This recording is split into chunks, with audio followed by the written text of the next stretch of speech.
he started ordering different vitamin levels on his patients. And he was finding all kinds of issues, and then he could give them recommendations for how to fix their nutritional issues, and it was really helping them to feel better. But the hospital administration blew a gasket because sometimes these nutritional tests aren't considered medically necessary. The hospital probably wasn't always being paid for the tests, and they confronted him and not just told him that he can't do it, but it was announced to the whole hospital system, all the doctors, this guy's ordering these tests, they're not appropriate, has to stop. And so he feared for his job, he feared for his reputation, and yet his patients loved him and they were doing so much better. But he had to stop. That's the problem, is we get trapped in a system where we have to follow the rules set by the insurance company, the hospital system, or you risk, losing your job. Welcome to the Licensed to Live show, where professionals, doctors, champions, VIPs, attorneys, and those in public office discover strategies that help you restart and gain what is lost when you find yourself accused. If another has doubted your integrity, questioned your credentials, or caused your actions to come under scrutiny, you are in the right place.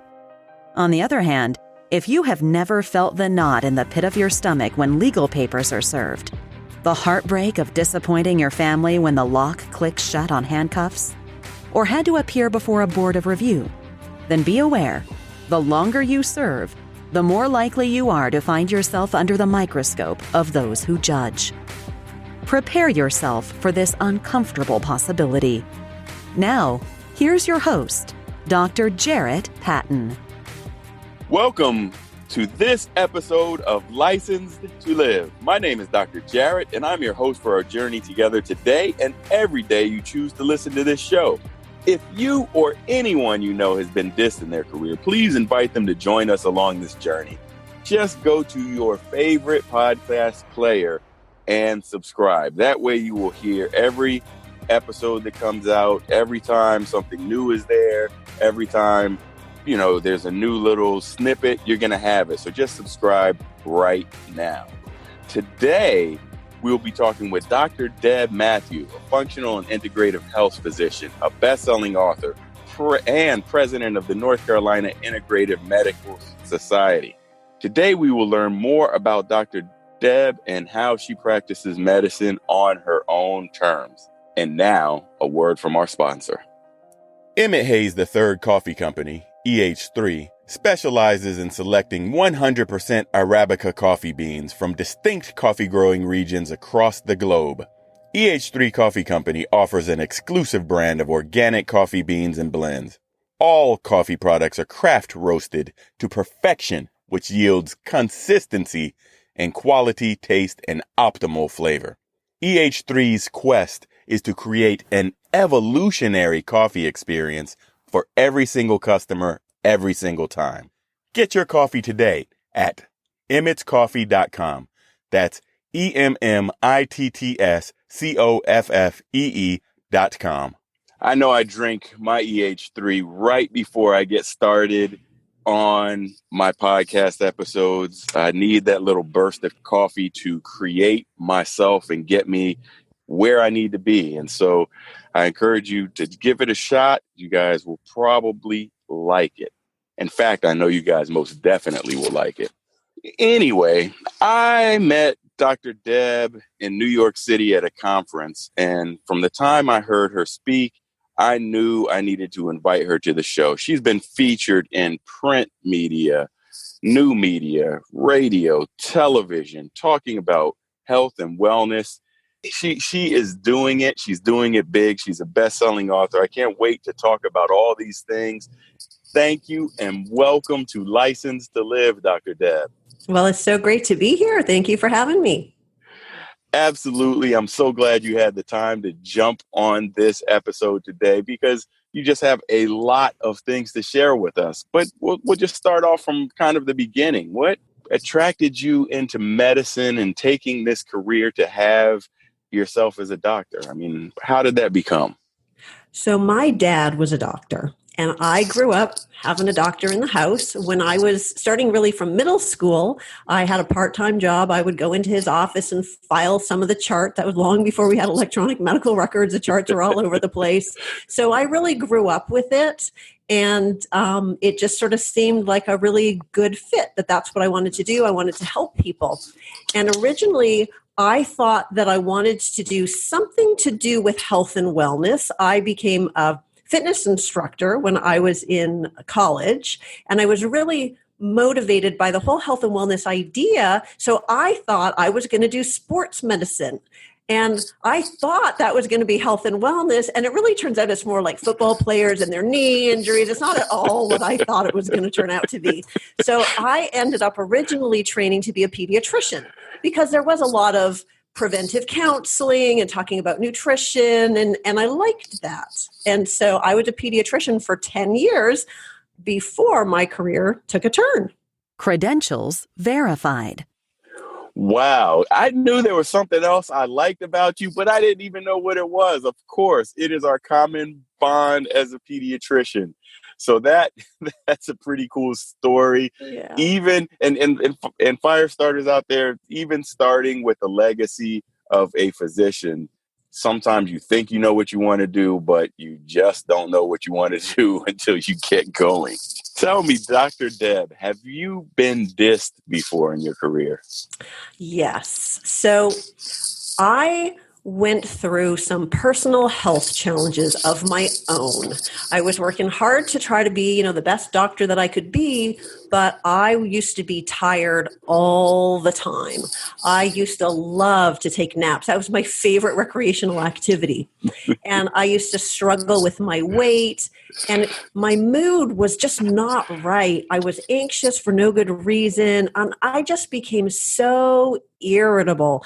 I found myself shrieking at my kids over the stupidest little things, and then I just felt so guilty for being this horrible mom.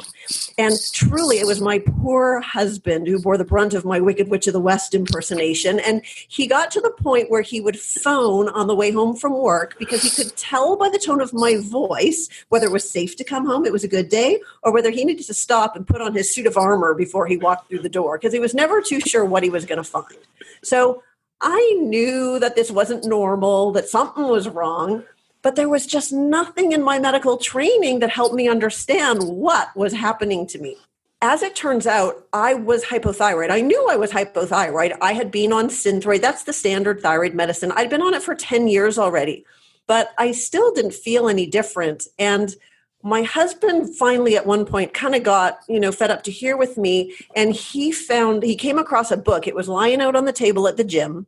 And it was a book about women's hormones that was written by Suzanne Summers. So I'm sure you can imagine, right, how much doctors love to get their medical information from celebrities. And especially, remember Chrissy Snow, right? She was the ditzy blonde from Three's Company. I just looked at him and said, you've got to be kidding me. But I knew that something had to happen. I couldn't really go on like this. He was getting fed up with me. So I read the book. And that book changed my whole life, because once I was able to read about the women in the book who were just like me and how they got back to feeling normal again when they got their hormones balanced, suddenly everything made sense. It allowed me to open my mind. And I realized that even though I was hypothyroid and I was being treated, and it was making my labs look normal, it wasn't making me normal. And there was so much more that can be done. So I found there were places where I could go, I could train, I could learn a different approach to practicing medicine. We call it functional medicine, where what we're doing is looking for the root cause of why you don't feel good and fixing that instead of using medicines to put Band-Aids on your symptoms. And for me, it allowed me to change everything personally. So I got my energy back, my kids got their mom back, my husband got his wife back, but I couldn't go back to just writing prescriptions all day long because it just didn't feel right anymore. It just didn't make sense to me. Oh no, not another test. So I retired from my pediatric practice. I spent a whole year retraining, and I've never really stopped retraining. That was 13 years ago. You never stop learning. But for the last 13 years, I've had my own practice where I've helped thousands of men and women get their hormones back in balance so that they can live their life with energy and vitality and feel great. But not all of my physician colleagues understand what I'm doing. And, a lot of them think that it's kind of woo-woo. They don't understand about the science and the research behind what it is that I'm doing. That is often a problem in our profession because whatever era we train in and learn, we get the most up-to-date science of the time. And we try to pride ourselves with constantly training, constantly learning new things. But we typically learn those things based on our own specialty. So we don't always know what other people are doing out there. And so as medicine changes, and I think integrative and functional medicine is one of those specialties, the science around cannabis and its use to help treat medical conditions as well is maybe another one. But there are a number of these areas that are just new to people and they don't know what to do. So instead of learning more about it, they pass judgment. And it sounds like that's what they were doing with you, Dr. Deb. Oh, no. Judgment. Yeah. And, part of the challenge is that what we're trained is in medical school is, first of all, to be a skeptic. Because if some drug company comes out with a new drug, they don't want us to just willy-nilly write a prescription without doing our due diligence. And right, we're supposed to ask for the proof. And the challenge in functional medicine is every single one of us is unique. Every single one of us has a unique pattern of hormones and nutrients, and we need different things. And so when we do these population studies, they work great for medicines, but they don't work well when we're doing nutrition or stress management or lifestyle changes or natural hormone balancing. And so it's so confusing. I'm sure most of us as physicians have a little bit of nutritional whiplash, right? Like this month we read a study that says, paleo is good for you, but next month it's vegan, and then it's, keto and something else. And then the same thing with the nutritional supplements. Here's a study that says vitamin D is the greatest thing since sliced bread. Here's another one that says it does nothing. And then fish oil is good. And then fish oil is bad. And as medical doctors, sometimes we just kind of get jaded and we just dismiss the whole thing because we don't really know what to think. So what I see, though, is if we're looking at studies, I'm going to use fish oil as an example because there's just been a recent study out on fish oil. When they look at our omega-3 levels, because I measure omega-3 levels in my patient. So if we take somebody and we look at what their omega-3 level is, and then we give them enough of a fish oil supplement to get their omega-3 level up into an optimal range, the studies that look at that show tremendous benefits. But if the study just takes a whole bunch of people who have a medical condition, say heart disease, gives everybody the same dose, which for a lot of people is way too low to really make any meaningful difference, and then they go on to see that it doesn't really change the outcome, their conclusion is that fish oil didn't make a difference, when really the conclusion is that they didn't personalize the treatment, and they gave some people fish oil who didn't need it, and lots of people fish oil that in such a tiny drop that it didn't do anything. So our standard of evidence-based medicine, double-blind, placebo-controlled trials just doesn't work so well for individualized, personalized nutritional medicine. And therefore, it is hard to gain respect because it doesn't fit into our paradigm. You're absolutely right. And this is the world that we live in now. We have to understand there's so much more to what we originally learned and are still learning, and how it affects people on the individual level. It's amazing out there, the types of research that's being done. But for everybody out there listening, just know that people are studying and on the cutting edge of so many things. And if you don't know, just ask somebody. Yeah, be open. Be open because, I was not open to being handed a book by Suzanne Summers, but, the universe works in mysterious ways and you never know where help is going to come from. And so it's important to, like the joke goes, don't be so open that your brains fall out. But, it's important not to just dismiss things, because as doctors, we tend to be down on whatever we're not up on. Exactly. That's perfect. So you have to be ready. You have to just be open. Be open with your patients, be open with your fellow colleagues. Just keep an open mind. It's going to serve you better. You had this book experience with Suzanne Summers that really changed the trajectory of what you were doing in your life. But your best-selling book, This Is Not Normal, A Busy Woman's Guide to Symptoms of Hormone Imbalance, has helped many people to this date. What led you to write your own book? One of the things that I see in my practice is that so many women suffer and they don't understand why. So we were talking about my case. I had the hypothyroidism. The medicine wasn't helping me. But what really tipped me over the edge is at that time I was in my late 30s and my female hormones were starting to shift. And that just made everything worse. But I really had no knowledge or understanding in medical school about that. So for many women over the age of 40 or over the age of 35 even, as their hormones are shifting, they're getting into perimenopause, going towards menopause, they're not sleeping, they're feeling kind of flat, they're feeling anxious, they're irritable, they're gaining weight, they're bloated, they don't feel like themselves, they got this brain fog, and they go into their doctor to complain. And what they're looking for is hope and answers, but what they get is another prescription for antidepressants and for sleeping pills. And really the problem may be their hormones. So I wrote the book to help women understand, what does it look like when your hormones are out of whack? What are the symptoms? What are the patterns that we look for? What are the hormones that could be a problem? And it's to help women understand. So there's lots of quizzes. You can take the quiz and figure out, could it be your thyroid? Maybe it's your adrenals. Is it testosterone for women? Because once you understand what's probably happening, then you can go out and find the right solutions. Excellent. And I can only imagine that writing this book has increased your authority, your expertise, as well as your reach. I mean, you're reaching people far outside of the states you're licensed in now.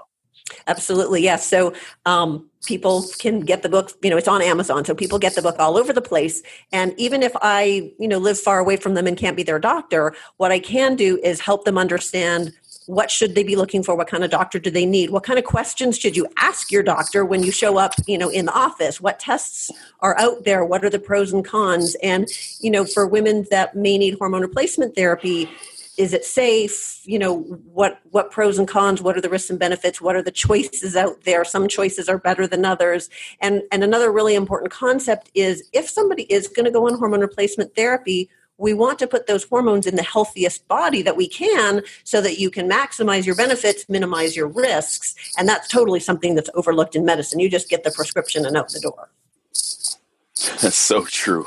I mean, the way a lot of medicine has changed has led to a lot of dissatisfaction with a lot of people. People are now in this model in many organizations and hospitals. They have people turning over patients right and left, and it doesn't really leave the physician time enough to dig down and figure out what's wrong with that person, or see if there's a root cause that can actually be a part of the therapy, rather than just writing that script, because the script it's quick. It's quick.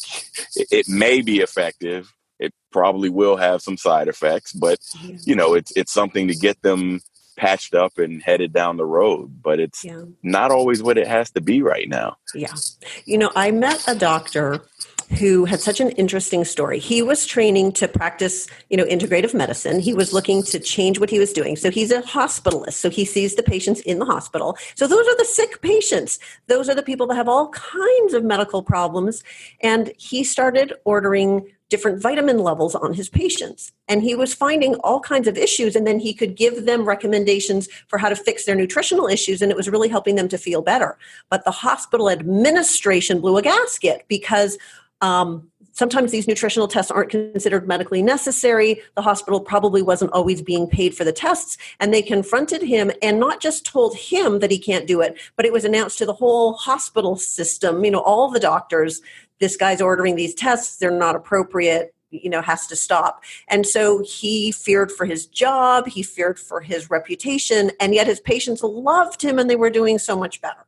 But he had to stop.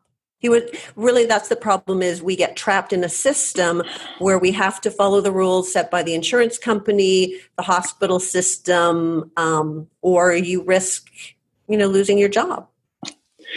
You're absolutely right. And people feel like they're pressured. People feel like they're bullied sometimes. People feel like they're not able to practice the way they were trained to practice or the way they wanted to practice.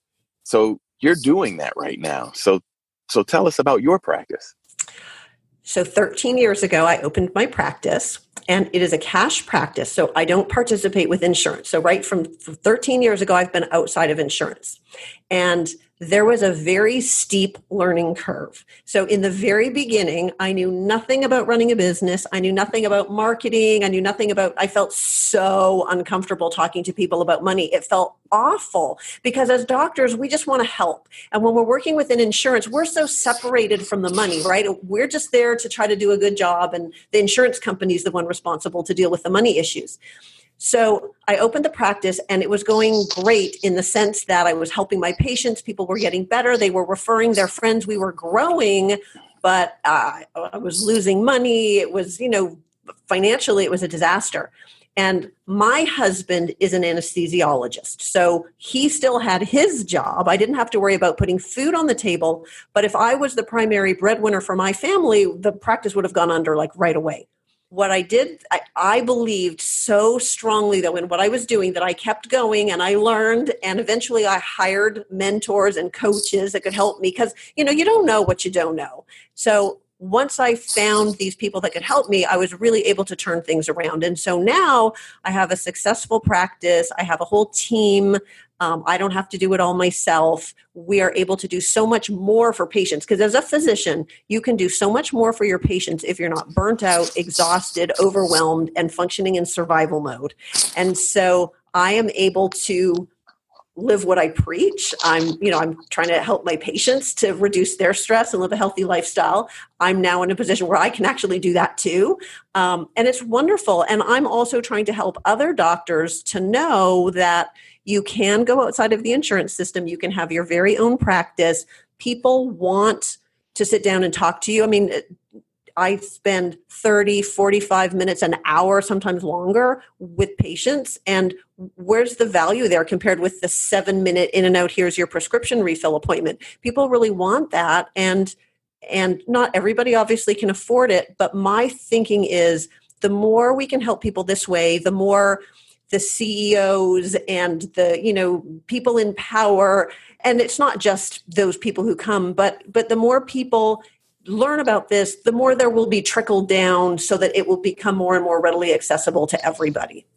There are so many different ways to practice medicine, and sometimes we just can't see them because we are placed into one system that leads us down the route of insurance and all types of things that can be a part of that overall healthcare system, but doesn't have to be exclusively about the healthcare system. And Dr. Deb, you have done it. You have spent that time. You have learned new skill sets that have propelled your business forward, and you're continuing to be happy and taking care of patients in the way you want to. Yeah. If you want to find the happiest doctors, come to a functional medicine conference because we're really making a difference in the lives of our patients. We love what we do. It's a passion project. You go into it because you love what you do, not because, you're trying to become a millionaire. This is not the path to be a millionaire, but it really is a very rewarding way to practice. And it eliminates all the things that are causing doctors to feel burnt out and miserable. And, there's an epidemic of that. You're absolutely right. People are miserable. You don't have to stay stuck. You don't have to stay miserable. You don't have to be in the place you are. Open your eyes, see what other people are doing. That's a part of what this show is all about. It's helping you find other ways to find happiness and success in a career that you may not have visualized for yourself. That's okay. Just take the time to do it. Yeah. And I think the important thing is if you can't if you can't envision how to get there, right? Because you don't know, you don't have the skill. They don't teach us this at medical school. But now there are people out there who can help, and certainly I'm happy to help. Give advice to direct, where you can go depending on what you need. But it is important to find somebody who can help you and not just wing it. Because I tried winging it, and I don't recommend that approach. Winging it can be painful, folks. You're going to want to spend some time. It can be expensive. Right. Right. In fact, winging it ends up being much more expensive than just hiring some help to help you get it done in the first place. That's absolutely right. Trick ourselves to think that we have to do everything. And, if we can practice medicine and graduate medical school, we can do anything. Well, that's not necessarily we don't always like to ask for help, do we? We don't. A bunch of high achievers that, So ask for help. It's simple. A simple tip coming straight from Dr. Deb. Dr. Deb, you're the president of the North Carolina Integrative Medical Society. Tell us, what are some of the top issues facing integrative physicians today? Yeah, the North Carolina Integrative Medical Society is we're the only state that has an integrative medical society. And it was started because there were doctors who felt like they were getting persecuted by the medical board. There's independent practitioners, they're kind of easy targets, and they were getting in trouble for crazy things like giving B12 shots and, such benign things. And so they banded together in order to try to help change the laws in our state. So several times in our history as an organization, we've successfully been able to change the laws in order to protect integrative medicine practitioners.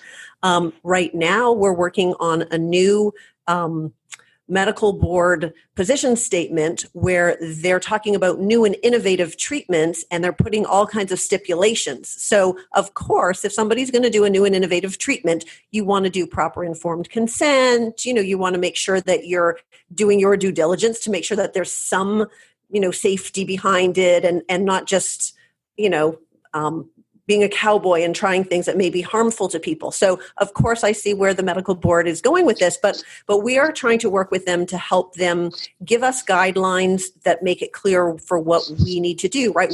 Where are the lines that we need to stay in? Because right now, the position statement they've put forth is so broad that it could just be applied to anything, not just integrative medicine, for anything.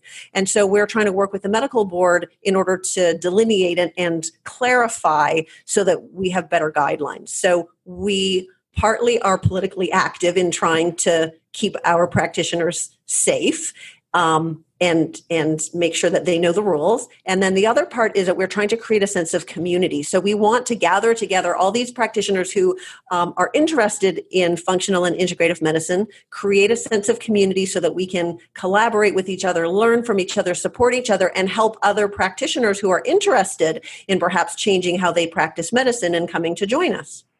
Wow. Well, that's a lot. And that's a big effort. And so not only are you changing things on an individual level, one-on-one with your patients, you're actually changing things for the better for the masses. Dr. Deb, thank you for doing what you're doing. Well, my passion, my goal is to try to change the practice of medicine so that it shifts a little bit more towards functional medicine, personalized medicine, lifestyle medicine. And I see the shift happening, and it's really gratifying. It'll be a long, slow journey, but I do see that the shift is starting. Keep plugging away. Before you know it, folks, the progress that you're making today, you turn around and look over your shoulder, you look behind you, and you see how far you have really gotten. Sometimes it's frustrating. Sometimes it seems like you're in a rut and you're not making any difference. But take that moment to appreciate where you have gone. Look behind you, see that progress, and then keep going. Things will change before you know it. Where can people find out more about you, Dr. Deb? So the website for my practice is signaturewellness.org, O-R-G. And I also have a website, drdebmd.com. Definitely check her out. Check what she's doing. Take a look at her book. She has really accomplished so many things on so many different levels, folks. That's why I wanted you to understand where Dr. Deb is coming from, what she is doing, and you could have a life like hers as well. Dr. Deb, do you have anything else you want to say to our audience today? Yeah, I guess what I say to my patients is that you don't have to put up with this anymore. You deserve to love the way you feel. And I would say the same thing to people in their careers. You deserve to love what you do, and you do not have to put up with it if it's not working for you. Final judgment. Licensed to live. I can't add anything else to that. Thanks, Dr. Deb, for being on Licensed to Live today. Thank you for having me. Remember, fire starters, if you or anyone you know has been disengaged, dissatisfied, disgruntled, disenfranchised with healthcare, please invite them to join us along this journey. Simply go to your favorite podcast player and subscribe to Licensed to Live. And while you're there, please rate this episode and give me honest feedback so I can provide you with the most up-to-date information about career challenges and life changes. And make sure you connect with me on LinkedIn. I tend to hang out there between episodes so you can see what I'm doing, where I am. I might even post a selfie with Dr. Deb up there just because. But check me out on LinkedIn and all social media at Dr. Jarrett. Spell out the word Dr. J-A, 2 R's, E, 1 T. See you next time. No matter how disheartening the moment of accusation sounds, how deep the pain of immobilization stabs, or how bleak your future looks, no one can take away your license to live. Keep Dr. Jarrett's expertise handy and unlock your future. Go to Apple Podcasts, Google Podcasts, or another podcast player and subscribe right now to Licensed to Live. See you next time.